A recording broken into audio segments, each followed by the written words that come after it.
মুখ্যমন্ত্রী সুর ও গান নিয়ে রাজ্যে প্রথম অনুষ্ঠান কসবার রাজডাঙ্গা নবোদয় সংঘের উদ্যোগে 2000-এর বেশি গানের রচয়িতা মুখ্যমন্ত্রী।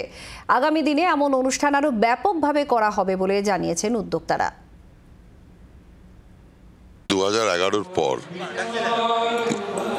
মাননীয় মুখ্যমন্ত্রী মমতা বন্দ্যোপাধ্যায় একজন দক্ষ প্রশাসক হিসাবে শুধুমাত্র বাংলার 10 কোটি মানুষের কাছে না, সারা ভারতবর্ষে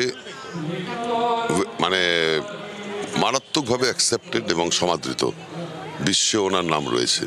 কিন্তু একজন দক্ষ প্রশাসকের বাইরেও তার যে এই শিল্পী সত্তা, এই যে গান লেখা, গান সুর করা, ছবি আঁকা এবং নতুন প্রজন্মে যারা শিল্পীরা আছে তাদের প্রমোট করা, এটা সত্যি ঈর্ষণীয়।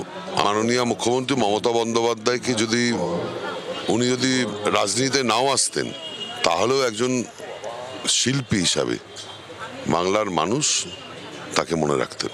মাটি আমার মনের ফসল, মাটি আমার ভোর, মাটি মোদের জন্মভূমি, মাটি মোদের জোর।